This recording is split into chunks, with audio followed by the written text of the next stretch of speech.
اسے ساجد علی نقوی کہتے ہیں۔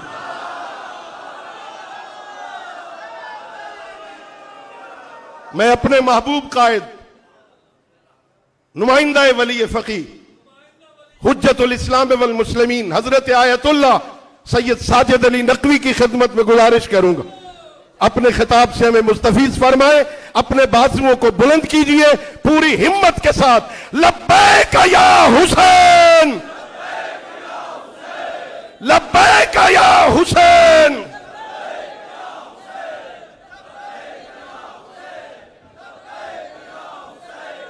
آدھا گھنٹہ ہے ہمارے پاس، خطاب کریں مفصل ذرا مہربانی سے۔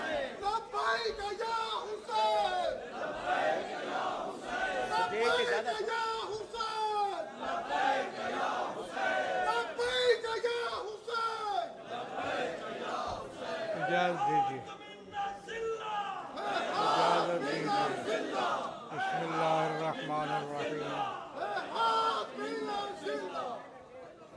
بسم اللہ الرحمن الرحیم، الحمد للہ رب العالمین، والصلاة والسلام علی سید الانبیاء والمرسلین ابی القاسم محمد وآلہ الطیبین وصحبہ المنتجبین، اما بعد فإن العالم بزمانه لا تهجم علیہ اللوابس۔ عزیزان گرامی، سب سے پہلے میں سرمایہ ملت حضرت آیت اللہ حافظ سید ریاض حسین نجفی کا شکریہ ادا کرتا ہوں کہ انہوں نے یہ پروگرام منعقد کیا اور مجھے حکم دیا اور میں حاضر ہوا۔ میں سمجھتا ہوں کہ یہ پروگرام ریفرنس ہے، تعزیتی ریفرنس بعنوان تعزیت و تجمیل شہداء۔ میں اسی دائرے میں محدود رہوں گا۔ بہت بڑا ظلم ہوا اس دور میں، بہت بڑی زیادتی ہوئی کہ ایک ہمہ جہت شخصیت جس کے بارے میں آپ سن بھی چکے ہیں، ان کی شہادت ہوئی۔ امریکی اور اسرائیلی سامراج نے مل کر اس جرم کا ارتکاب کیا۔ ہم اس کی شدید مذمت کرتے ہیں اور کرتے رہیں گے۔ صرف یہی ظلم نہیں ہوا، بلکہ ان کے ساتھ ان کے ساتھی، ان کے خاندان کے لوگ، بڑی بڑی شخصیات شہید ہوئیں۔ پھر جو شہید رہبر نے جو کارنامے انجام دیے تھے، جو ادارے بنائے تھے اور بہت سے جو اقدامات کیے تھے، ان کو بھی تباہ کرنے کی کوشش کی گئی۔ یہ جو بمباری ہوتی رہی، اس کی تفصیلات شاید نہیں آ پا رہی ہے، تو یہ انہی کارناموں کو ختم کرنے کی کوشش ہے۔ وہ بہت بڑی شخصیت تھے، ہمہ جہت شخصیت، اور میں ان کے بارے میں اب تفصیلات تو نہیں بتا سکتا۔ رہبر انقلاب اسلامی حضرت آیت اللہ سید مجتبیٰ خامنہئی نے جو پیغام دیا چیلم کے موقع پر، اس میں مکمل تفصیلات موجود ہیں۔ اب میں یہاں اگر گنواؤں تو شاید ممکن نہ ہو، چونکہ محفل اس کی اجازت نہیں دیتی، کا ٹائم نہیں ہے۔ وہ ساری تفصیلات اس کے اندر موجود ہیں۔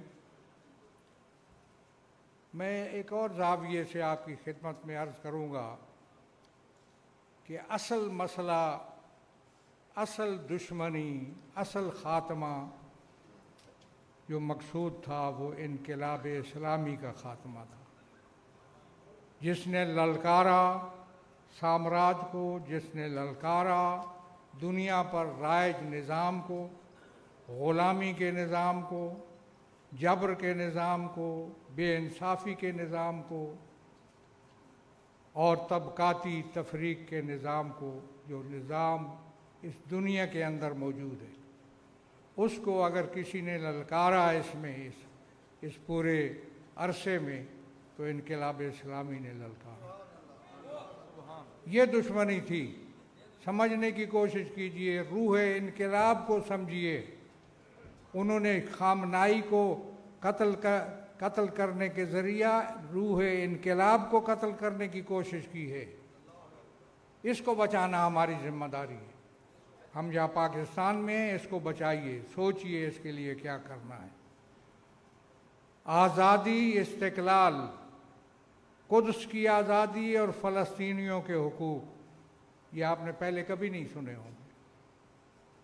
یہ انقلاب جب آیا تو آپ کو پتہ چلا کہ فلسطینیوں کے حقوق بھی ہیں اور قدس دشمنوں کے قبضے میں بھی ہے، اور ہماری ذمہ داری ہے ہم اس کو آزاد کرائیں۔ استقلال بھی کوئی چیز ہوتی ہے اور آزادی بھی کوئی چیز ہوتی ہے۔ یہ انقلاب سے ہم نے سیکھا، اور یہ صرف الفاظ نہیں ہیں، عملی میدان میں اتر کر اس کو عملی شکل دی۔ وہ عملی شکل سے ہم استفادہ کر سکتے ہیں، اس سے درس لے سکتے ہیں۔ میں ان کا نمائندہ تھا، ان کی تمام فرمودات پر میں نے من و عن عمل کیا، لیکن سمجھ لیجئے تفصیل کا وقت نہیں ہے۔ میں چونکہ پاکستان کے حالات کو بھی سمجھتا ہوں، لست بجاہل،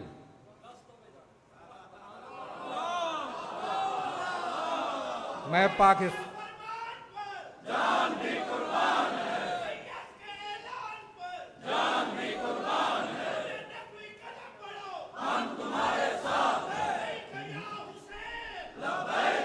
ایک ملک میں رہتا ہوں جس کی اپنی سیاست ہے، جس کا اپنا آئین ہے، جس کی اپنی پالیسیاں ہیں۔ ایسے انداز میں، ایسی ظرافت سے اقدامات کیے کہ اس ملک کی پالیسیوں کو راستہ ملا۔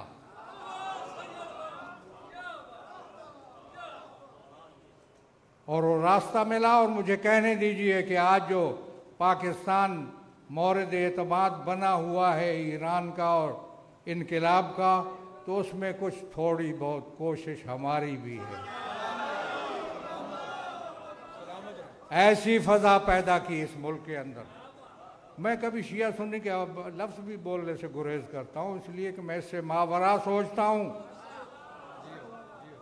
یہ میں نے پہلے بھی میں کہہ چکا کہ جو ہم نے یہاں پالیسیاں اپنائی تھیں ان کی تائید ہوئی۔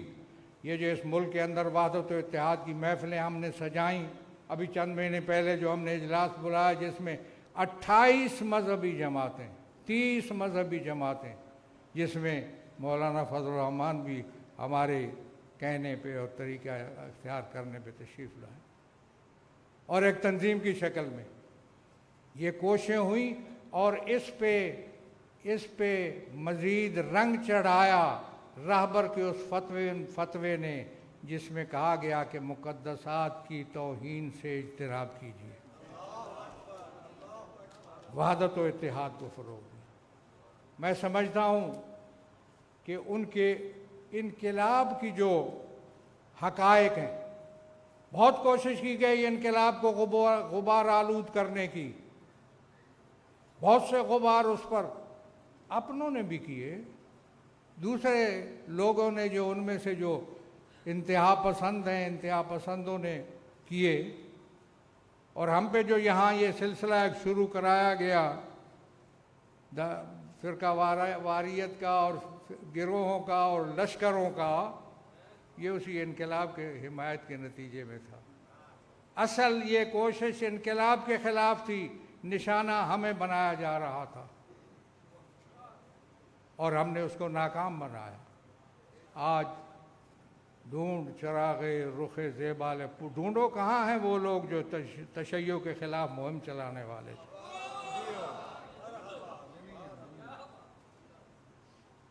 اور